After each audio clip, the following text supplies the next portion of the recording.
제13편 다윗의 시 인두자를 따라 부르는 노래.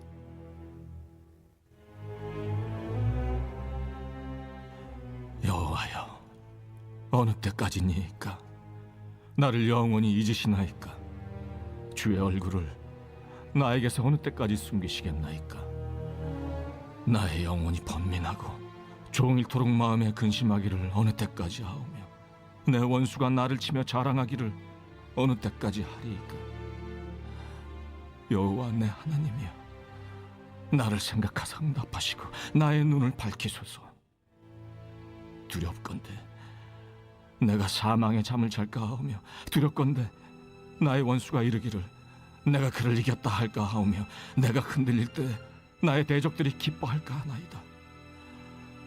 나는 오직 주의 사랑을 의지하여 싸우니 나의 마음은 주의 구원을 기뻐하리이다. 내가 여호와를 찬송하리니 이는 주께서 내게 은덕을 베푸심이로다.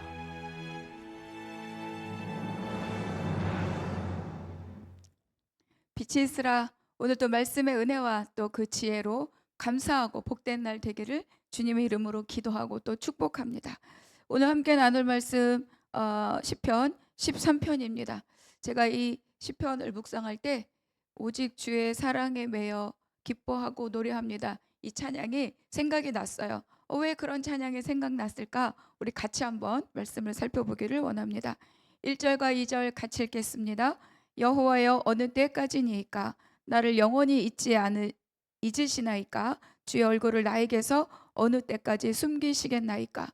나의 영혼이 번민하고 종일토록 마음에 근심하기를 어느 때까지 하오며, 내 원수가 나를 치며 자랑하기를 어느 때까지 하리이까? 1절과 2절에 보니까 이 다윗의 막 절절한 탄식과 그 간구가 아주 절절하게 나타나는 그런 구절입니다. 어느 때까지니까? 이것이 설령 다윗만의 부르짖음이겠습니까? 고난과 환난의 그 터널을 지나는 누구든지, 저든지 여러분이든지 누구든지 이 질문, 어느 때까지입니까? 이 질문에서 자유로운 사람은 아마 아무도 없을 것입니다. 특별히 평생 동안 자기가 믿음을 시작한 그 시간 내내 기도한 기도 제목이 있다면 더더욱 이 질문이 절절하게 가슴에 와 닿을 것입니다. 그런데 이제 중요한 것은 우리에게 정말 이렇게 절절하게 하나님께 기도하고 있는, 정말 진심을 다하는 기도 제목들이 있는가? 그러니까 우리가 어떤 문제에 대하여서, 그렇죠? 내가 건강의 문제, 재정의 문제, 또 일터에서, 직장에서 벌어지는 문제, 하나님 저도 승진하고 싶은데 제 승진은 언제 됩니까?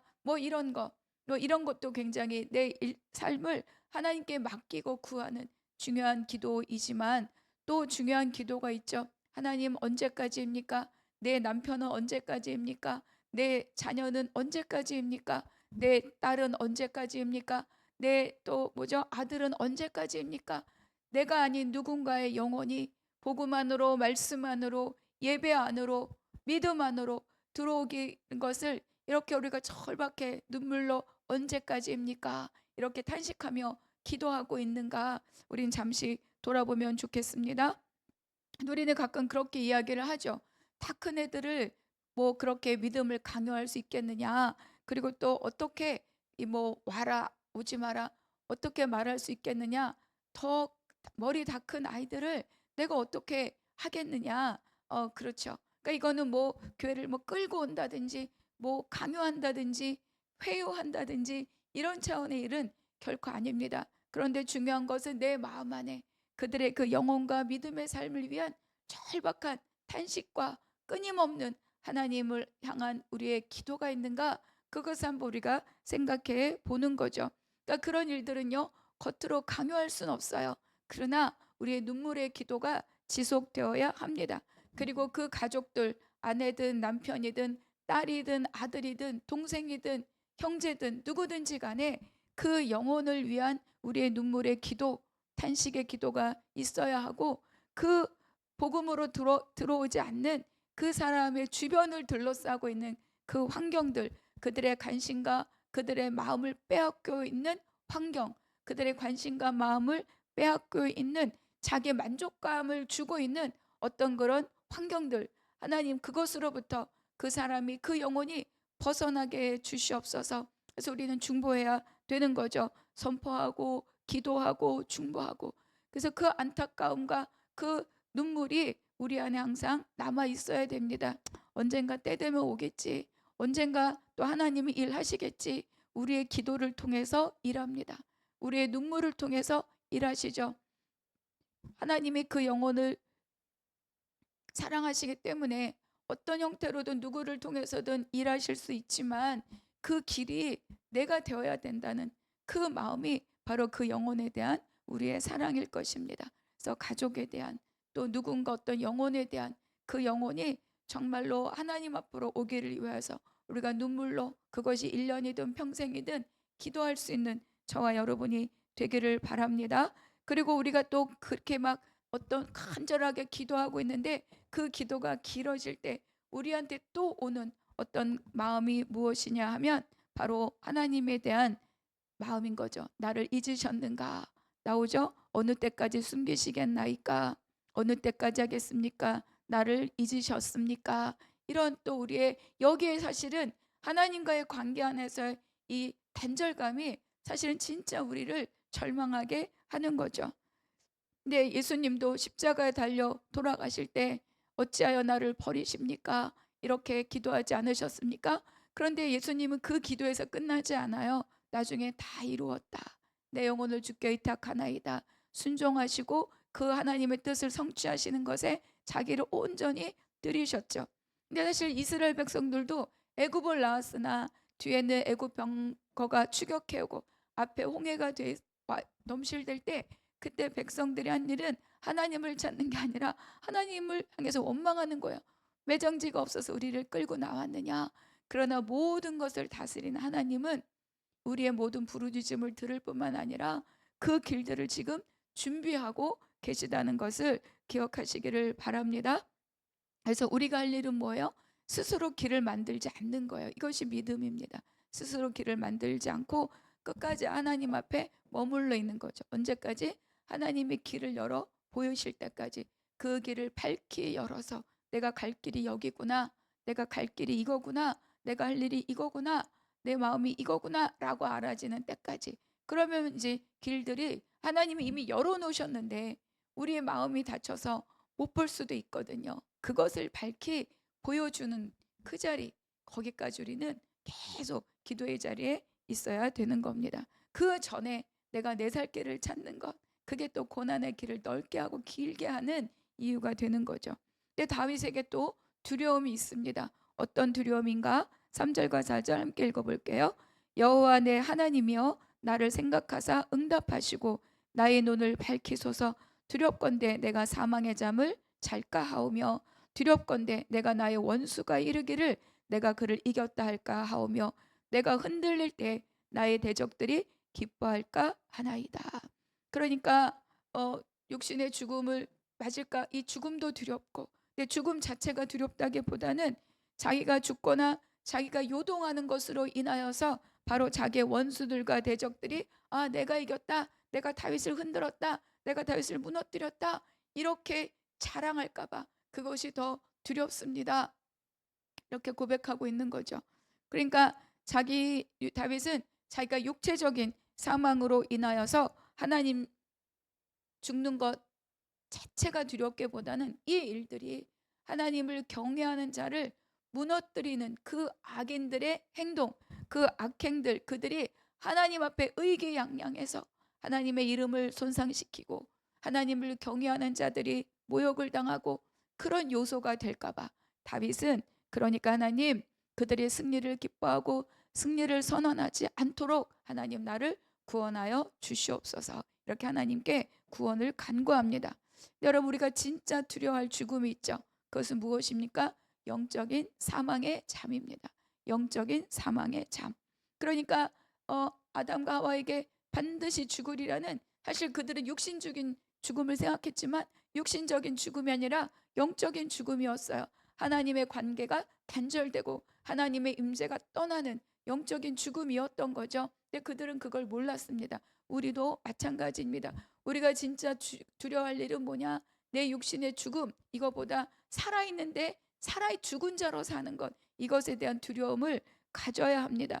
여러분, 우리가 마음이 평안하고 육신의 즐거움이 인생의 모든 것이다 라고 생각하고 있다면 그것이 바로 영적인 죽음입니다. 여러분, 제가 언젠가도 말씀드렸는데 사탄의 전략이 바뀌었다고 합니다. 예전에는 못 믿게 하는 거였어요.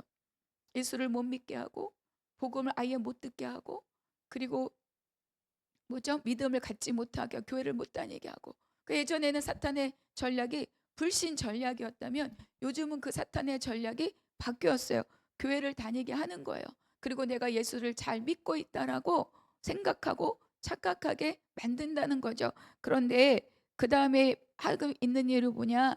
교회를 다니도록 하고 다 하는데 바쁘게 만든다는 겁니다. 너무 바빠서 이 일도 하랴 저 일도 하랴, 이 일에 대한 유익도 보랴 저 일에 대한 혜택도 보랴, 바쁘게 만들어서 진리에 대한 고민을 하지 못하게 한다는 겁니다.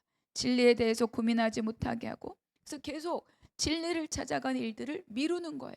말씀 읽기를 미루고, 기도를 미루고, 요 프로젝트 끝나면 그 다음에, 이거 해결되면 그 다음에, 우리 아이 입시 끝나면 그 다음에, 또 이것이 해결되면 그 다음에. 그래서 하나님을 찾아가고 하나님을 배워가는 모든 길들을 계속 미루고 교회만 다니도록 하는 것이 바로 사탄이 지금 현대 사회에 제공하고 있는 그들의 전략이라고 합니다. 그래서 결국은 다 미루고 물어서 영적인 사망의 잠에 빠지게 만드는 전략이 사탄이 요즘 우리에게 행하고 있는 전략이라고 합니다. 그래서 이것저것 할 일들에 너무 많이 마음을 빼앗기고 있다면 내가 지금 사망의 잠에 빠져들고 있는 것은 아닌가 돌아볼 수 있기를 바랍니다. 그런데 이러한 것들을 딱 멈추고 우리의 모든 것을 흔들어 깨우게 하는 일이 뭐냐? 그게 바로 우리에게 닥쳐오는 고난이고 사건들입니다. 그렇죠?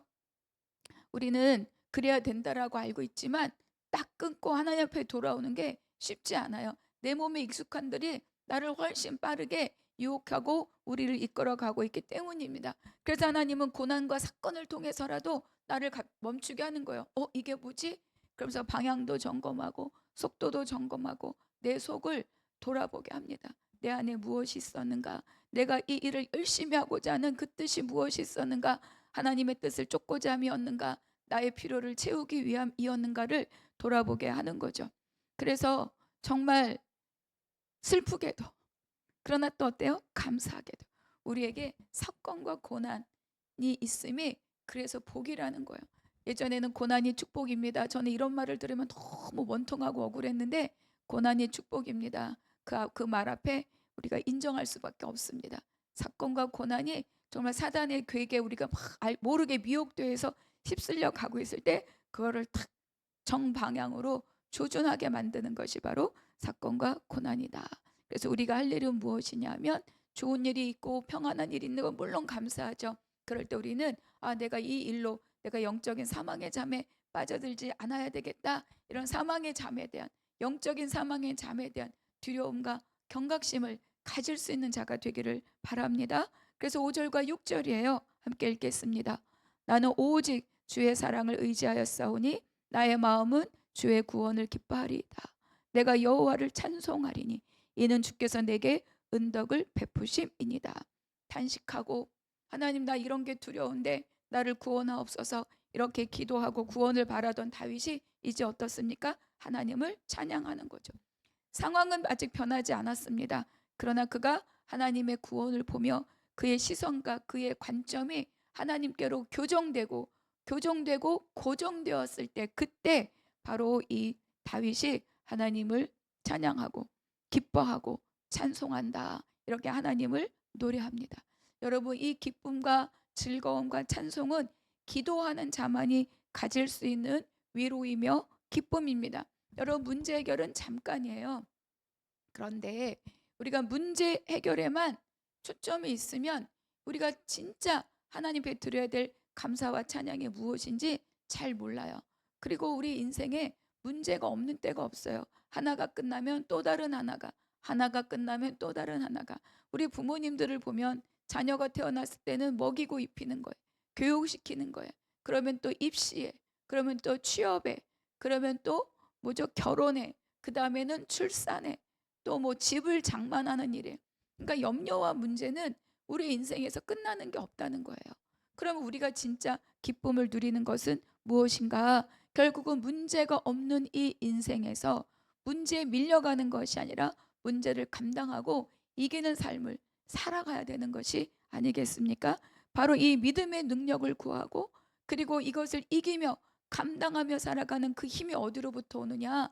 바로 말씀을 붙들고 기도하는, 기도로부터 온다는 것입니다. 그래서 기도의 자리에서 결코 우리가 뭘 먼저 알았죠? 여기서 다윗이 뭐라 그래요? 오직 주의 사랑을 의지하였으니. 환난과 고난과 대적들의 핍박이 있지만 하나님의 사랑을 내가 알았다는 겁니다. 그러니까 우리가 로마서 5장 5절에 있는 것처럼 하나님의 사랑이 그의 마음에 부은 바 되었다. 그러니까 하나님의 사랑이 내 마음에 부은 바 될 때, 그때 두려움과 절망과 낙심과 이런 것들이 떠나가고 사랑이 부어졌기 때문에 어때요? 문제로 인한 절망과 탄식이 끊어지고 이 일을 다 다스리고 이 고난을 통해서라도 우리를 이끌어 가시는 그 하나님의 사랑에 매여서 하나님을 찬양하는 거죠. 그래서 주님, 고난 가운데도 주님 사랑합니다. 주님 감사합니다.